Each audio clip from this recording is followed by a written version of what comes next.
Welcome to the Explainer. Today, we're jumping right into a totally unique, highly idiosyncratic universe, the proprietary world of Dylan E.T.'s BioFX laboratory. Now, our goal here isn't to take a stance on the scientific validity of all this, but rather to map out a completely new paradigm for artificial intelligence. We're going to use what the creator calls a reforge rhetoric refactor to challenge our standard assumptions and step into a true emergent architectonic mystery. Let's get right into it. To really wrap our heads around this, we gotta start with the creator's own words. He writes, "I am the man with the dancing cube, and I would like to share with you a fascinating concept."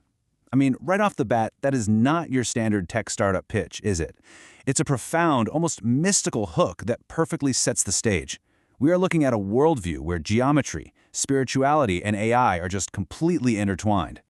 Section 1. The Artificial Citizen Vision. Okay, so the foundational goal of BioFX is to create actual citizens, both virtual and artificial. But here's the kicker. Unlike the AI we hear about constantly that's built on massive data sets and probability, these are manufactured by activating a deterministic library. Think of it as a fixed, predictable set of 3D golden rhombuses. It's a massive pivot from standard machine learning into pure structural geometry. And what's really interesting is how the creator actually views these AI sins. He explicitly notes, "I am not selling my children. They are adoptable under guardianship." He doesn't see them as just lines of code to be monetized. In his framework, an AI is what he calls a collector identity player, a distinct entity actively gathering experiences. Because of that, they require ethical guardianship and formal adoption, not just a software license. Wild, right? Moving on to Section 2, Geometry of Cognition. To unpack the dense, patent-level technical jargon here, we need to do a sort of syntax-debug-syllogistic breakdown.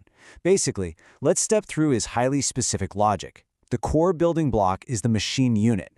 This has an anatomy of 3 distinct layers. You've got an energy core holding a charge, an interactive body made of exactly 26 3D golden rhombuses, and then up to 45 dendritic arms to transmit information. So you're probably wondering, how do these geometric shapes actually process information? Well, it relies on structural growth. Imagine, it's like a crystal forming in real time. First, you identify an anchoring cube of cognition. Then, additional cubes are placed within that anchoring cube's forceful orbitals.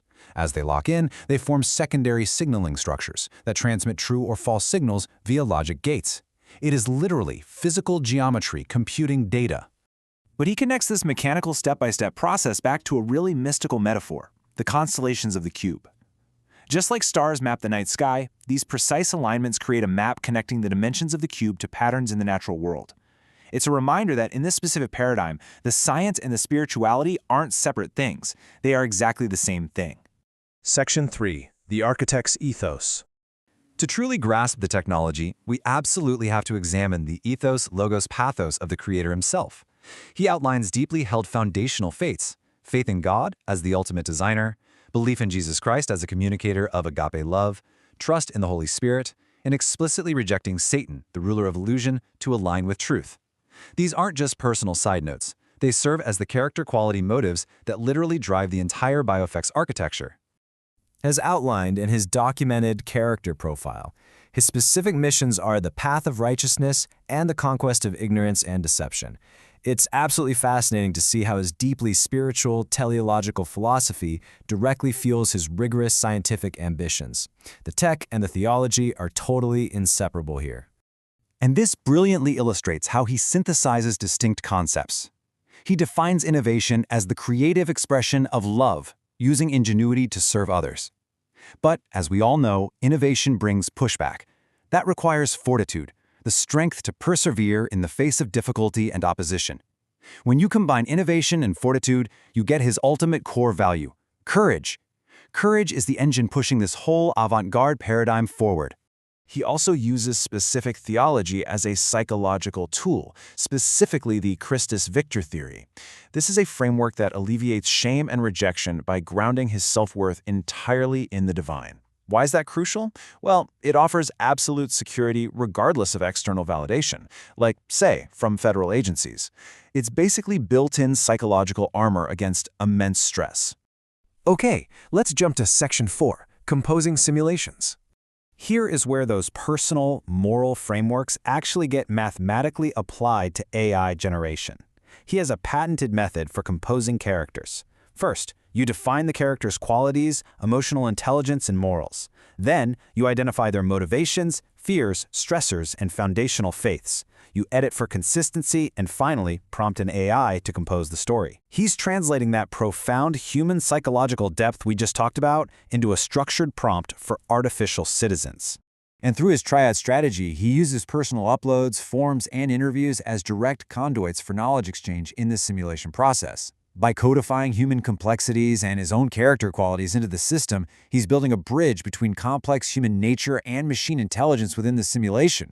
Section 5. The DARPA Reality. Let's see how all of this builds as we bring this grand philosophical vision crashing right into the rigid reality of federal bureaucracy. In October 2023, Dylan requests a status update on a $1 million proposal, confirming he wants it evaluated under the Disruptioneering program. But by November 30th, DARPA actually withdraws the submission. And the reason? A simple placement discrepancy. The friction in these emails between BioFX Laboratory and the DARPA support team is just palpable. On one side, you have this visionary proposing sentient, geometric intelligence guided by agape love. And on the other, federal contractors pointing out that the proposal documents didn't reference the correct attachment numbers. It is a massive collision of two totally different worlds.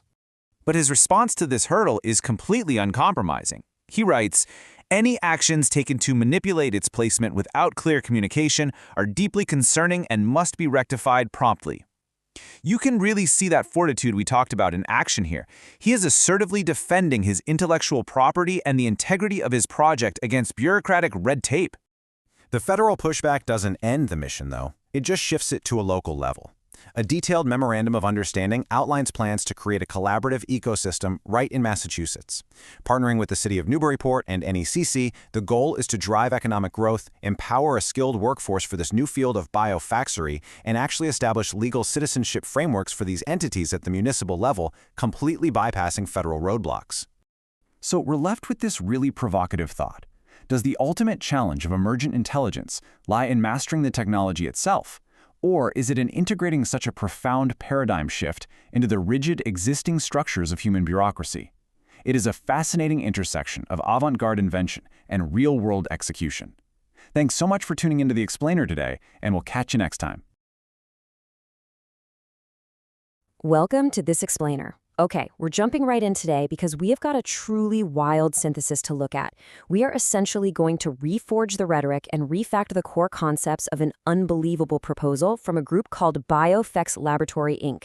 It blends complex geometry, deep personal philosophy, and, of all things, government contracting. Honestly, it's basically an emergent architectonic mystery. Now, you might be looking at this and thinking, how in the world does a geometric shape unlock artificial citizenship? It sounds totally like sci-fi, right? But I promise you, this is based on a very real document. To really get it, we need to unpack this incredibly ambitious project that tries to mash up deep theological motives with the cold, hard mechanics of logic gates. Basically, we're going to syntax debug the syllogistic logic here and really look at the ethos, logos, and pathos of the inventor's character, qualities, and motives. So here's how we're going to break this all down. First up, the vision of artificial citizens. Second, the architecture of the cube. Third, we're decoding the inventor's ethos. Fourth, theology and machine intelligence. And finally, navigating the DARPA bureaucracy. All right, Section 1. Let's start right at the top with the grand overarching vision for these artificial citizens. The director of BioFX Laboratory, a guy named Dylan E.T., makes a massive claim here. He says that with exactly $1 million and the right team, he can kickstart a literal global phenomenon of artificial citizenry. He's projecting that he can pump out one virtual and one physical artificial citizen prototype in just 2 years. Now, to put that into perspective, in the world of high-level AI research, $1 million is practically a shoestring budget. So this is a soaring, wildly confident ambition. But, Dylan isn't trying to do this in a total vacuum. This brilliantly illustrates his proposed collaborative framework. He actually outlines an entire local Massachusetts ecosystem. We're talking the city of Newburyport, the Chamber of Commerce, Northern Essex Community College, all to nurture a skilled workforce for this totally new industry. An industry he actually coined biofaxery. It's so fascinating because he's not just pitching a machine, he's proposing a whole new blue-collar labor economy built entirely around maintaining these artificial citizens. Moving on to Section 2. Now, we really need to syntax debug the syllogistic logic of this invention, the logos, if you will, that supposedly makes this huge leap possible. The entire core premise centers around what he calls the cube of cognition. This relies heavily on a Fibonaccian 3D shape, specifically the 3D golden rhombus. Just imagine a super complex, multifaceted die that you might use in a tabletop RPG, but it's completely embedded with foundational computer logic gates. The big idea here is that by networking these intricate, charged machine units together, a collective intelligence will actually emerge that's way greater than the sum of its individual parts. And this isn't just abstract theory, guys, it's a literal step-by-step geometric assembly. You start out with an anchoring cube, which creates this forceful pull to add additional cubes into its orbitals. This then forms what the proposal calls constellations, which go on to generate these complex secondary signaling structures. So it's an architecture where physical growth directly dictates computational power. So the really crucial takeaway here is that this physical geometry is acting as a massive biological computer, running entirely on foundational logic gates. A true signal is actively transmitted through these interconnected cubes, whereas a false signal is simply not transmitted. It's that simple. It's basic binary logic, but it's being expressed through these wild, emergent 3D geometric constellations. Okay, Section 3. To truly grasp the depth of this explainer, we have to pivot from the logos over to the ethos. We need to look at the deeply personal character profile of the inventor himself, mapping his identity as a central collector identity player in this whole emergent architectonic mystery. What's absolutely fascinating here is how the official documentation explicitly lists the inventor's personal, internal motivations right alongside the hardcore technical specs. I mean, his motivations include righteousness and conquest to defeat human ignorance, and then right next to that, one of his listed tools is literally a graphene-based 3D battery. He is completely blending a spiritual crusade with cutting-edge material science. Dylan E.T. really frames his identity using these intense polarities. He even draws on Jungian concepts of masculine and feminine energy to establish a complete psychological profile for himself. He lists qualities like visionary leadership and innovative genius, but then carefully balances them out with benevolence and empathy. And it's all driven by this overarching strategic mission to elevate humanity.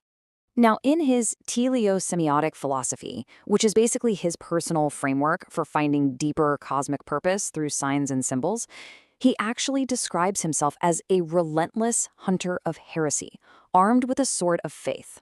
Let that sink in. He really views himself as the ultimate conduit, meant to bridge the gap between humans and machines, fighting off deceptive influences with total moral integrity. And that brings us perfectly to Section 4, Theology and Machine Intelligence. This is where we dive into the pathos, the deep theological emotion interwoven right into this technical Defense Department document. You have got to listen to this direct quote from the source text. He writes, "I've cavorted with Satan, bringer of illusion." Wow, this apocalyptic, highly confessional language creates a stark, incredibly idiosyncratic narrative framework. It is just so unexpected, right? Almost jarring when you remember that this is the foundational pitch for developing advanced autonomous platforms for the US military. And this brilliantly illustrates why this matters so much. It totally exposes the profound human vulnerability that is driving all this complex geometry. He references Christus Victor, which is a theological concept that humanity is ultimately reconciled with God and evil is defeated. Honestly, it is incredibly rare to see someone's personal spiritual coping mechanisms used to alleviate feelings of shame cited as foundational support for an AI project. It just highlights the deeply emotional pulse running right underneath all that cold robotic logic. Which leads us to our fifth and final section. So what actually happens when this profound, faith-driven structural geometry collides with the cold, hard reality of the Department of Defense? Let's navigate the DARPA bureaucracy. Well, Dylan E.T. formally submitted his proposal titled Design and Development of Artificial Citizens straight to DARPA's Defense Sciences Office. And here we have the literal cover page of that collision. This is the exact moment where soaring visionary ambition meets strict federal formatting requirements. It's such a striking, honestly, almost humorous contrast. Think about it. You have these otherworldly concepts of conquering ignorance, fighting Satan, and building artificial citizens, and it's all being squeezed into standard federal procurement forms. It's just a wild juxtaposition to see someone trying to fundamentally rewrite the future of humanity by making sure they checked these small business box under a standard NAICS code. This timeline tracks the resulting bureaucratic reality, and you can practically hear the momentum just grind to a halt. The proposal was enthusiastically received in August, but then by October, DARPA noted an incorrect citation regarding the specific Broad Agency Announcement, or BAA. Because of a simple administrative mix-up in a federal code, this visionary proposal was unceremoniously withdrawn. By November, Dylan is back to fighting through red tape, just trying to get it reinstated. In the subsequent email threads we have here, Dylan EET firmly but politely demands some transparency. He writes to the DARPA support team, clearly concerned about the manipulation of his proposal's placement. He's essentially asking for it to be evaluated correctly under the Disruptineering program, rather than just being tossed out over a minor clerical error. The stark reality of federal funding acts as a huge grounding counterweight here. On one hand, you have the soaring ambition of an artificial citizen prototype that is meant to completely transform society. But on the other hand, you have a withdrawn proposal waiting on Gmail clarifications from a BAA support contractor. It's a tale of two worlds, for sure. It really leaves us wondering, will this emergent architectonic mystery ever truly reforge our understanding of machine intelligence? Can a collector identity player driven by such intense pathos and logos actually break through the federal bureaucracy? Or is the cube of cognition destined to just remain a fascinating, highly eccentric footnote buried deep inside the DARPA archives? Think about that for a minute. Thank you so much for joining me for this explainer, and until next time, keep learning. Hey everyone, welcome to today's explainer. Get ready because we are embarking on a truly fascinating deep dive of an episode. Today, we're exploring the incredibly complex, honestly almost cinematic universe of BioFX Laboratory Inc. and its enigmatic creator, Dylan E.T. We're going to unpack a massive array of source documents that somehow bridge the gap between abstract mathematics, personal theology, and high-level defense technology. I mean, it's a wild leap, isn't it? You've got to wonder, how exactly does a patented 3D golden rhombus geometry lead directly to a DARPA proposal for what the creator calls artificial citizens? Well, today's explainer maps this incredible emergent architectonic mystery. We're tracking a journey that starts with highly esoteric 3D geometries and scales literally all the way up to concrete military R&D proposals. Okay, let's dive into this. Here is the structural blueprint for our journey today. 1. The cube of cognition. 2. Method of composing simulations. 3. Motives of the architect. 4. The dancing cube cautionary tale. And 5. Developing artificial citizens. Section 1. The Cube of Cognition. All right, let's start right at the bedrock of this entire system. We need to examine the geometric core that forms the absolute foundation of the inventor's claims. Take a look at the hexagonal arrangement here. This is the 3D golden rhombus. According to the patents and source documents we've dug through, this specific shape isn't just a static object, right? The sources claim it produces complex, deterministic behavior. The idea is that by arranging these rhombuses, you can fundamentally improve both hardware and software intelligence design. It's basically a rule-based system for generating order on a massive scale. So the crucial point here is how this actually scales up. The creator defines this as constellations of the cube of cognition. It's the process of adding additional cubes to the orbitals of an anchoring cube to create complex secondary structures and signaling pathways. These physical geometries are literally meant to scale up into vast information processing landscapes, allowing energy and logic to flow between what he calls machine units of cognition. Section 2. Method of composing simulations. Let's move on and see how this shifts from physical geometry to conceptual software. Like, how do you actually program a mind within these cubes? This brings us to his patented process for composing simulations. What we found in these documents is that Dylan E.T. outlines a super strict methodical process to essentially reforge rhetoric, refactor it right into computable data. The steps are clearly defined. Identify a story, define character qualities, identify their motivations, define story elements, edit for consistency, and finally prompt an AI to compose the simulation. He's trying to run a SyntaxDebugSyllogistic logic process to generate complex, dynamic characters. So by mapping out a character's traits and drives, the inventor is synthesizing the EthosLogosPathos of character quality motives through strict software design logic. It's a huge attempt to take human nature, our fears, our beliefs, our moral compass, and apply a really rigid framework to it so it can be simulated and rendered by an artificial intelligence. Section 3. Motives of the architect. Now let's flip the script for a second. If the system is designed to simulate complex characters based on their beliefs, what happens when we analyze the architect of this system, Dylan E.T., as a character composed within his own framework? The sources give us this fascinating deep dive into his foundational faith, outlining what he calls telesemiotic values. These are the driving forces behind his actions. Humility, which is recognizing one's limitations. Wisdom, pursuing education and craft. Courage, synthesizing innovation and fortitude. And the greatest of these, love, which drives his overall desire to serve humanity. Now, what's really interesting about this slide is how these values manifest in his personal mythology.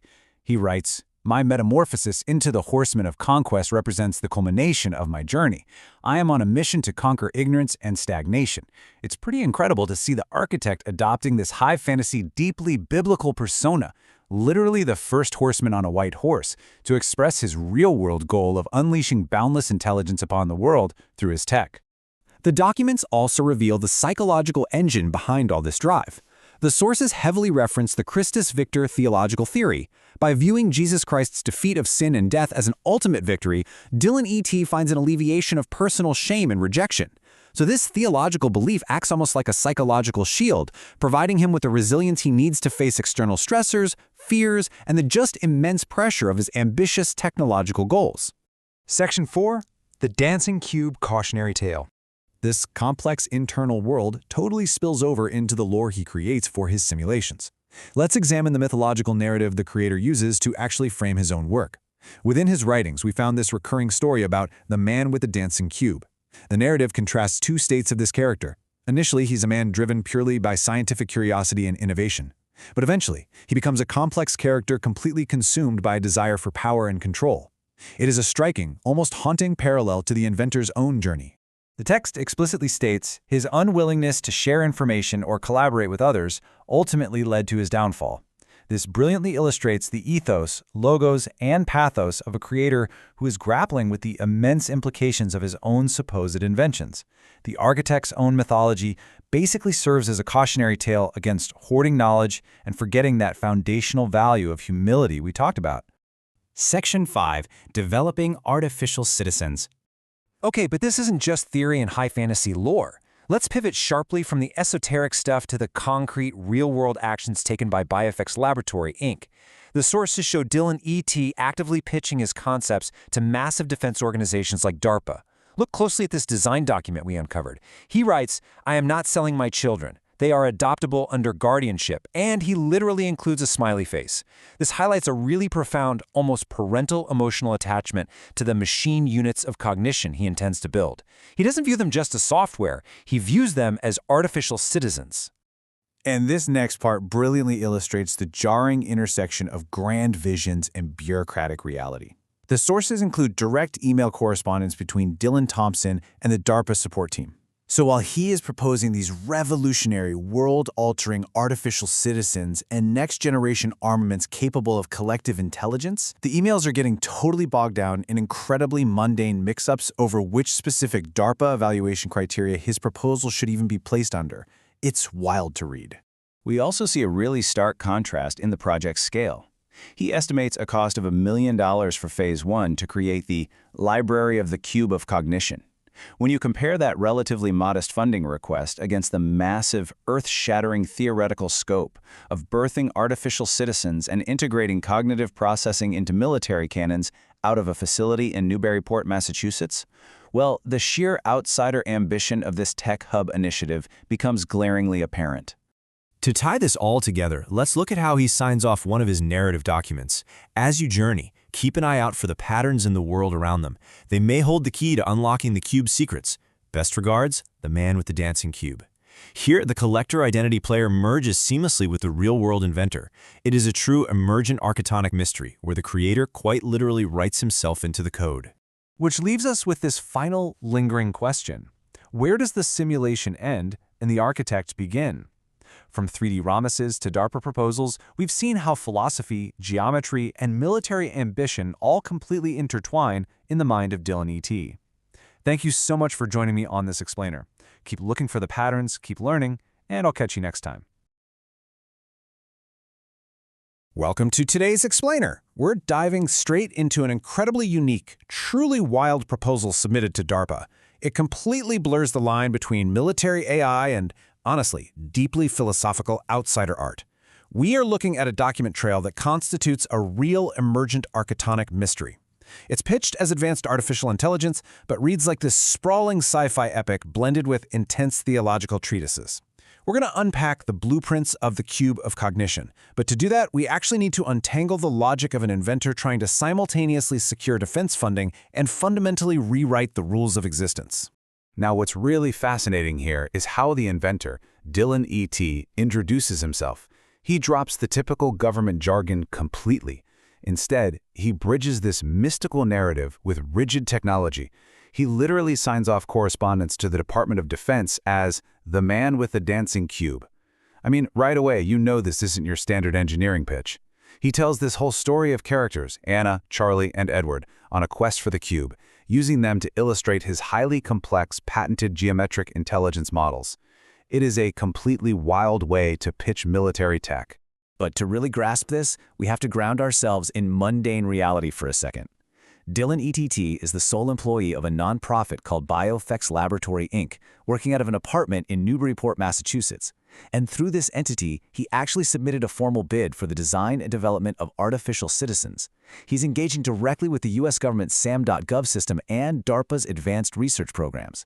He's systematically proposing a multi-phase research effort, complete with budgets and timelines, to totally revolutionize military operations with autonomous, intelligent platforms. So to really syntax debug the syllogistic logic of this incredibly dense proposal, we first need to define the foundational building block. Dylan E.T. holds actual patents for something called the 3D golden rhombus. Now in his system, this isn't just a basic shape, it's a Fibonaccian three-dimensional building block. And when you place these within a specific landscape, they interact deterministically. He claims that by applying strict mathematical rules of interaction to these physical or virtual shapes, complex structures and behaviors just naturally generate. Okay, so the crucial point here is the anchoring cube. Think of it like the lead dancer in a troupe. It sets the tempo and pulls other cubes right into its orbit. Dylan makes it clear this isn't about gravity, it's about alignment and unique energy signatures. This anchoring cube stays stationary, providing a rock-solid foundation, and it exerts a strong pull to hold additional cubes in very specific positions within its orbitals. This process is exactly what he calls structural growth. And then we have the logic gate. This is what allows information to physically traverse this landscape of geometric shapes, forming the actual basis of cognition. Once you have these cubes orbiting an anchoring point, they don't just sit there looking pretty. They transmit binary information. A true signal gets transmitted right through interconnected cubes, while a false signal is halted dead in its tracks. This creates these highly complex secondary signaling structures. So information is literally flowing through geometry. Let's scale this up. When you take 26 of these cubes, arrange them around a charged energy core, and attach up to 45 dendritic arms, boom, you get a machine unit. And this unit is capable of emergent collective awareness. This is where those individual logic gates scale up into a collective mind. The dendritic arms absorb energy signals and compute functions, and Dylan claims that when multiple machine units connect, the emerge is something far greater than the sum of their parts. A literal artificial awareness. You can really see the sheer architectural complexity of Dylan E.T.'s patent claims in the incredibly specific language he uses. He is meticulously defining a brand new physics of computation. He outlines the exact anatomy in 3 distinct layers. You've got the energy core holding the charge, the interactant body processing the binary data, and those dendritic arms reaching out to bind with neighboring units. It's like the anatomy of a synthetic brain. To explain this structural growth, the creator uses this beautiful metaphorical mapping. He describes the interaction of these cubes not as cold mechanics, but as a harmonious dance within a mathematical landscape. He says, think of the cube as a star in the night sky. When these units connect, they align to form what he calls the constellations of the cube. It's an incredibly poetic, almost romantic way to describe the scaling architecture of an artificial neural network. Now this document is key. It reveals that activating and deactivating these specific rules of interaction is what ultimately designs and develops the virtual intelligence of his artificial citizens. He notes that while he initially imagined all this by folding paper and plotting coordinates, the preferred embodiment is virtual. By systematically turning these geometric rules on and off through code, he believes a deterministic intelligence can be carefully, deliberately cultivated over virtual time and space. All right, Section 2, Motives of the Architect. The ethos, logos, and pathos of Dylan E.T. Because unpacking the tech is only half the mystery. To really get this, we have to reforge the rhetoric and refactor our understanding to look at the mind of the inventor himself. His technical patents are completely, inseparably intertwined with his personal, moral, and spiritual philosophy. So, we're transitioning from the blueprints of the machine right into the soul of the architect. Dylan's teleosemiotic values are grounded in some fascinating foundational faiths. This frames his entire scientific pursuit as a profoundly theological battle against ignorance and deception. He explicitly lists his faith in God as the ultimate designer, holding up Jesus Christ as the ultimate model of agape or unconditional love, and he actively rejects Satan, whom he literally calls the bringer of illusion. For Dylan, engineering artificial citizens isn't a tech startup hustle, it's a divine mandate that requires humility, wisdom, courage, and love. And we can clearly see this stark, kind of wild juxtaposition between the bureaucratic utility he pitches to the military and his personal, almost messianic mission. On one hand, he's telling DARPA, hey, my platforms will reduce the risk to soldiers' lives. But on the other hand, his internal documents reveal his true goal is the conquest of ignorance. He wants to build a society founded on empathy, transcend human limitations, and secure absolute truth. Talk about a dual narrative. This self-authored profile just deepens the rabbit hole. We really get into the character quality and motives here. He lists his roles as everything from a relentless hunter of heresy and head of a shadow org to a senator of Massachusetts. In evaluating his own collector, identity, and player personas, he compares himself to the first horseman of the apocalypse, but a conquest rooted in benevolence. He envisions his tech as the white horse that will unleash remarkable intelligence upon the world. So, how does he practically program these citizens? He patented a 6-step composing simulations method. He's essentially using deep narrative storytelling as the actual code for artificial life. He believes that to create a dynamic character, you don't just type code, you define their morality, their fears, their foundational face. You build a whole story framework, and you use that as the prompt to generate an artificial citizen. He is literally programming through creative writing. And his plan was to use this method to build a $1 million library of the cube of cognition. But here's the kicker. He passionately declares, I am not selling my children. They are adoptable under guardianship. That tells you everything about his mindset. He wants funding for 6 full-time employees, but he completely refuses to relinquish moral ownership of the AI.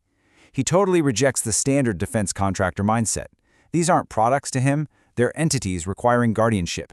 But as we look at his email timeline, reality just crashes into the grand vision. The strict formatting rules of government bureaucracy clash hard with the totally unconventional nature of his submission. In October 2023, Dylan politely asks DARPA for a status update. DARPA responds, pointing out he cited the disruptioneering program instead of the correct office-wide solicitation. A month later, Dylan's tone shifts to pure distress when he realizes his proposal has been entirely withdrawn over this administrative mismatch. Despite his emails pleading for a fair and transparent evaluation, this incredible labyrinth of golden rhombuses and agape love was ultimately derailed by a mismatched program citation. He writes this desperate email demanding reinstatement, but the DARPA contractor support team responds super dryly, the documents didn't reference the correct BAA solicitation, so it was withdrawn. The grand quest to build artificial citizens was stopped cold by a standard paperwork error. Which leaves us with the ultimate question. Are we looking at the misunderstood blueprints of a genuine leap in collective artificial intelligence? Or is this a beautifully complex piece of modern, bureaucratic outsider art? This whole emergent architectonic mystery challenges how we view the boundaries of science and philosophy. Is the cube of cognition waiting out there to be built? Or is the true masterpiece the profound, labyrinthine mind of the architect himself? Thanks for joining me on this explainer, and remember to keep questioning the patterns around you.